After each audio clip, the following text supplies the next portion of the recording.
Hi Libra, this is Jav. Welcome po sa ating channel. By the way, Libra, this is timeless reading. Gamitin ang reading na ito bilang kabayan lamang. Kung naka-resonate kayo, comment down. Tandaan Libra, ito ay channel reading. Kunin nyo lang po kung ano naka-resonate sa iyo. This is for you, Libra.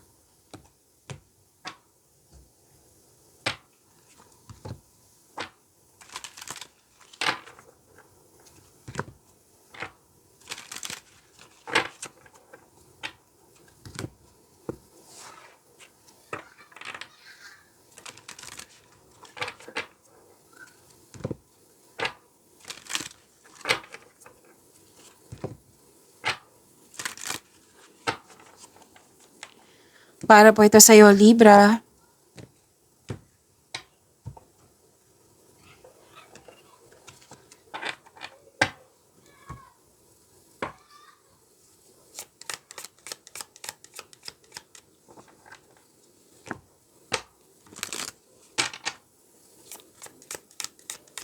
Kuha muna tayo ng mensahe. So, dalawa na. Kunin na natin. Sabi po dito, slow down and rest, you need it. So, baka sobrang busy nyo na or marami kayong iniisip, don't rush things, huwag magmadali. You need to slow down and rest, you need it. Okay? So, magiging productive ka kung magkakaroon ka na sapat na rest. Okay? So, yan ang advice ng card sa inyo. And keep your thoughts positive. Positive thoughts, positive mindset. Yan. Okay, so yan yung advice ng card nyo po, Libra.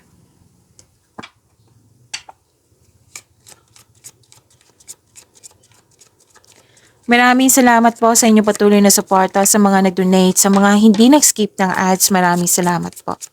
Sa mga hindi pa nag-subscribe, subscribe na po kayo at click bell notification para malaman nyo na may bago tayong video.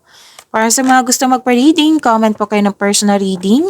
Again, comment kayo ng personal reading and check my reply sa comment section. Oh, wow. Ganda naman. Good luck and good karma. Oh, see? Ang ganda. Claim niyo po. May parating or dumating na yung good news. Makaka-receive kayo ng good news. May paglilipat sa malayong lugar. Or pwede din gamit to. Pwede din may connection ka sa malayong lugar. Or ikaw tong lilipat sa malayong lugar. Or babiyahe sa malayong lugar. Yan. May nakita rin ako ditong parating na baby. Or balita, makakatanggap ka ng balita na may ikakasal.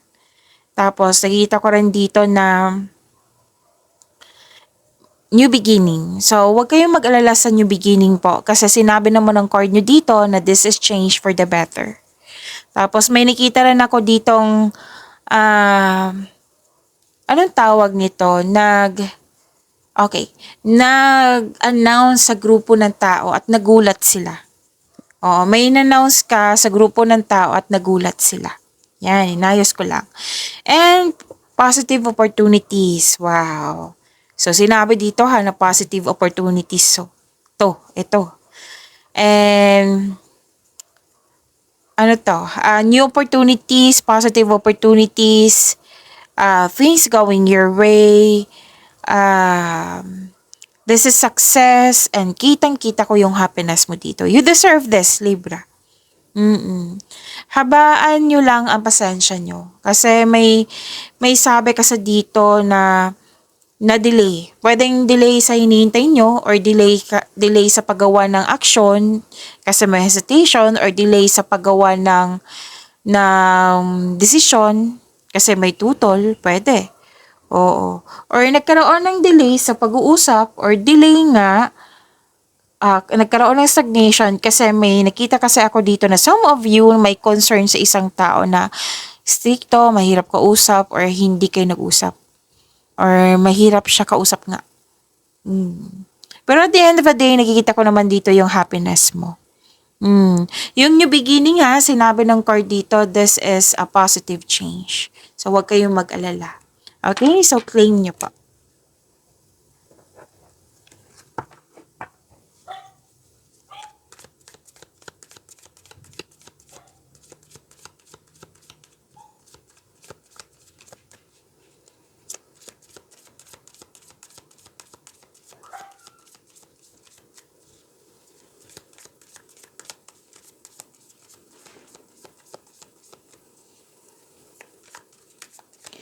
energy po ni Libra.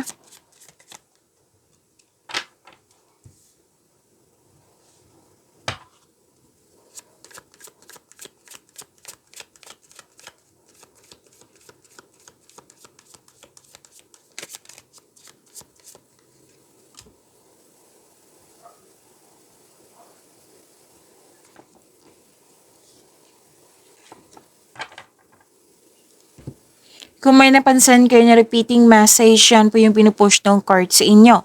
Like for example, nanood kayo sa isang video reading nyo. Sa monthly Gabay Tarot reading, weekly Gabay Tarot reading, first half of the month of October at dito din.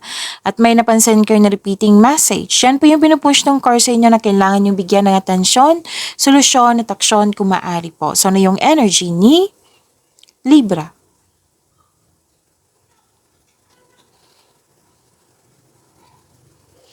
Naghahanap ka ng sagot sa inyong mga katanungan, solusyon sa inyong problema.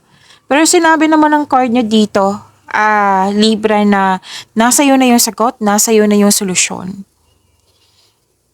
You have wisdom, solitude po ito, nagkaroon ng divine inspiration, enlightenment, at nagbigay ka ng mahabang pasensya, hard work, nakikita ko dito yung hard work nyo at ginagamit nyo yung talino nyo.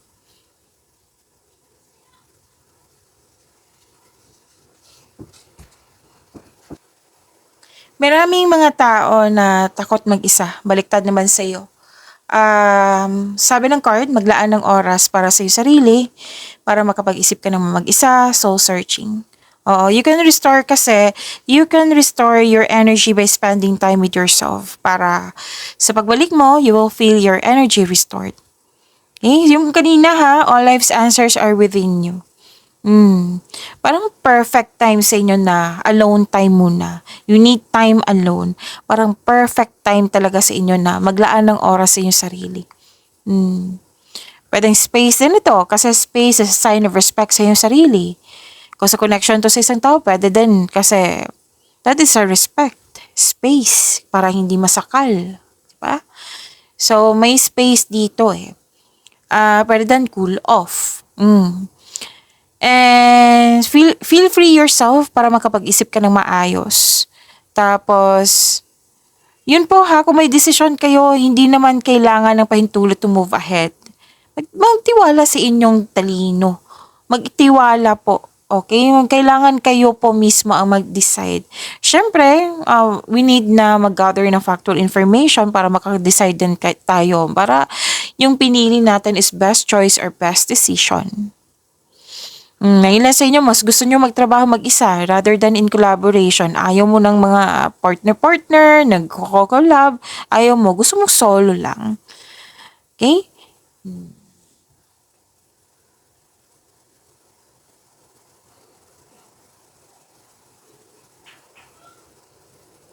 May nakita rin ako dito, wow.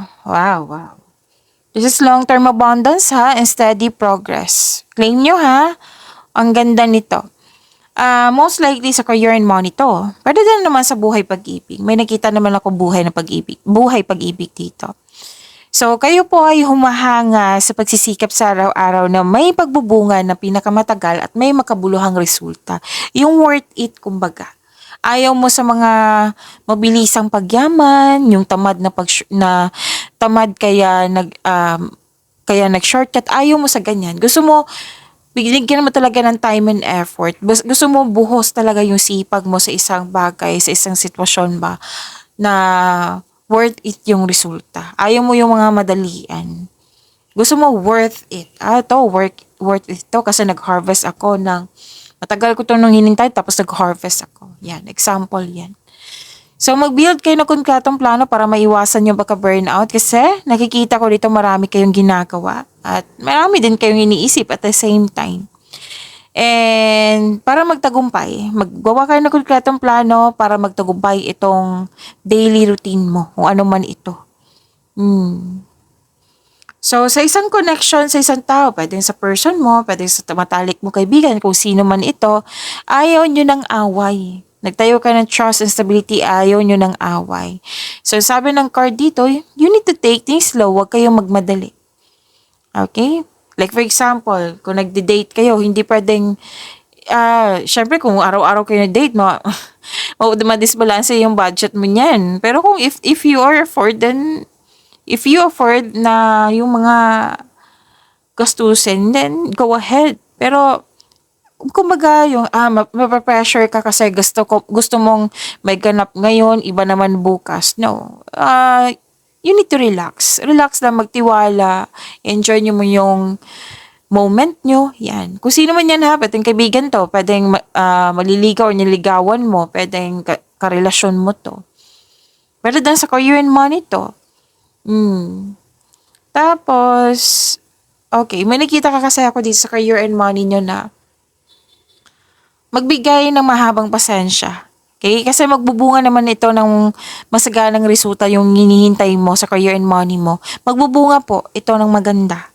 So, continue to take steady action on your goals while remaining patient and realistic about your expectation. Be realistic. Okay? Kung naghahanap ka ng trabaho or nag-iisip ng bagong karera, may perfect time. Kumbaga, wag niyong i-pressure yung sarili niyo. Siyempre, may kasamang aksyon yan. Wag niyo lang i-pressure. Don't rush things. Okay? So, may long-term abundance and steady progress, claim niyo po.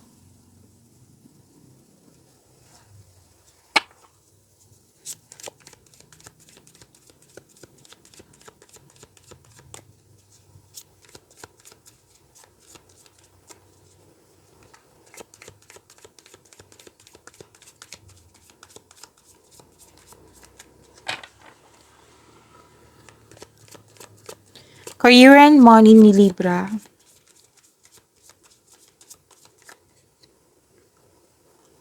Oh.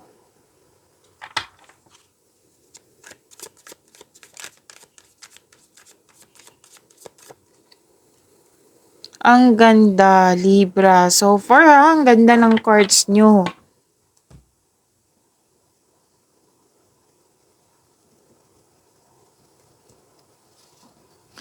New beginnings din to. Diba? May new beginnings din dito. New beginnings din siya. Okay, this is abundance. Claim nyo po. And, wow. Excuse me, kailangan ko mag-burp. May parating na blessings. Gift from the universe. Posibleng any kind of opportunity pero may nakaka-highlight dito na job opportunity ito. Bago. Okay? Or unexpected sum of money. Wow. Ang ganda naman. Ang ganda po. At para daw nag-take ka ng first steps para ma-enhance o ma-increase yung kaperahan mo. So, ang pagbabago na ito ay may unlimited growth towards your finances. Yung mga pagbabago dyan sa inyong career and money, huwag kayong mag-alala talaga. Sinabi kasi ng card nyo kanina, di ba, na magkakaroon siya ng change for the better. At nag-clarify dito. Okay? Nag-clarify po siya na maganda yung pagbabago na ito. Magbibigay ito ng abundance sa iyo. Okay? So, job opportunity para sa mga naghahanap ng trabaho dito. At sa mga meron na, may promotion ako nakikita dito. Pagtaas ng kita, sweldo allowance, or ng iyong posisyon. So, magkakaroon pa ng financial growth and stability. Diba? Ang ganda. Ang ilan din sa inyo mag-change career kasi may offer sa inyo na that will offer more stability and abundance. Dalawang card po mismo nagsabi dito na abundance. Claim niyo po.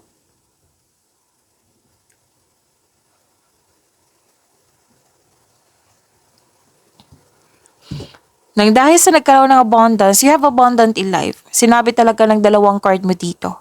Sa career and money mo. Claim niyo po. Abundant in life at sinabi din dito na nakatanggap kayo ng malaking blessings, right? Gift from the universe. Ang ganda. Kasi naging generous kayo. Yes, naging generous si Libra. And supporta na yung boss, amo, mentor, or life coach. It will help move your career forward. At marunong ka makinig sa iyong intuition. Gumagawa ka ng wise choices. And very supportive yung grupo ng tao sa iyo. Pwedeng close friends to, family ba? So, di ba? Ang ganda. Claim nyo po.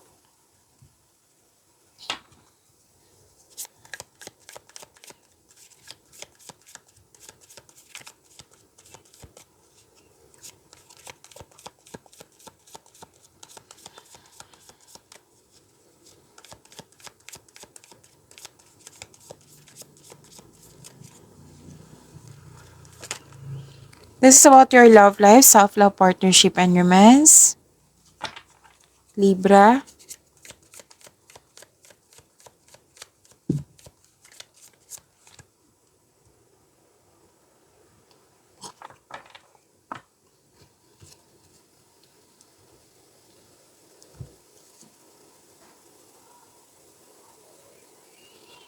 Okay.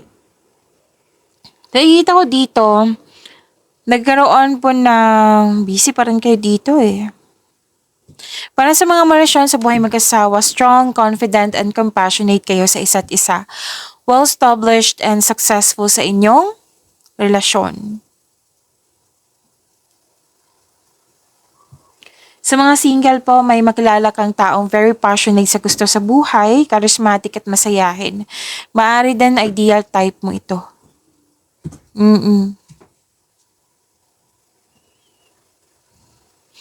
Masaya kayo ngayon. Oo, single ka man, may relasyon sa buhay mag-asawa, masaya kayo kasi may ano dito eh, togetherness. Pwede yung celebration po.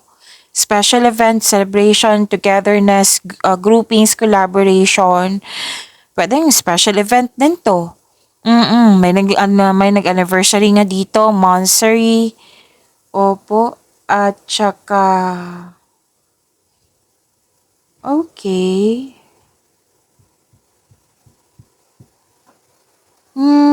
By the way, happy birthday sa mga nag celebrate. Lahat naman kayo. Lahat naman kayo kasi September 24 to October 23. Si Libra, 'di ba? Oo. So happy birthday po, Libra.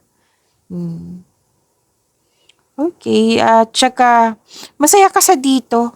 Baka nag-celebrate kayo ng birthday ngayon or any kind of celebration. Single ka man, may relasyon sa buhay mag-asawa. May kasal nga oh, may kasal ako nakikita dito. Honeymoon, engagement, may nakita akong ganyan. So, sa mga relasyon dito, sa mga may relasyon, may plano kayong magsama sa isang bubong. Plano po, nag-uusap kayo. Sa mga single po, ina-enjoy nyo yung pagiging single nyo at ang ilan sa inyo handa nang pumasok sa inyong relasyon. May posibleng out of town ha. Oo. Basta po, maganda tong celebration na ito kasi magbibigay ito ng flow of positivity sa inyong energy. Lalo na't hahatak to ng opportunity sa inyong buhay. Kasi nga, positive energy flow to. Yung celebration. Kaya importante talaga yan. Kahit hindi siya and let's say, maghanda. Like, i-treat mo lang yung sarili mo. Mag-offer kayo ng prayer, magpasalamat kayo, mag-acknowledge yung bigay ng blessings and grace ni God sa'yo. Yun. You deserve to celebrate your success. Single ka man, may relasyon sa buhay mag-asawa to. Ang ilan sa inyo, magbakasyon. Posibleng sa mga single dyan ha, kasi may nakita ko dito sa dalawang card na ito. Posibleng ang inyong karelasyon or magkakaroon kayo ng relasyon na most likely long distance. Kasi mukhang to-travel pa kayo or nasa malayong lugar talaga itong taong ito. Or pwede na kayo ang nasa abroad, tapos nasa Pilipinas yung jowa nyo, magiging jowa nyo or naging jowa nyo. Pwede din kabaliktaran. Okay? Kasi long distance kasi sinasabi ng dalawang card dito.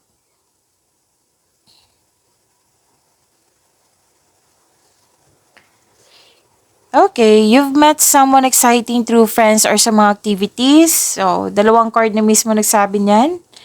And sa mga may relasyon sa buhay mag-asawa, yun nga, dalawang card na nagsabi dito, may travel, pwedeng plano pa ito, pwede nang nangyari na ngayon, bakasyon, yan. So may gatherings po ha, pwede na nag-participate kayo sa group activity. Ang ganda nito, claim nyo po. Pag-imanin nyo po yung blessings sa binigay sa inyo, Libras, see you tomorrow. Maraming salamat.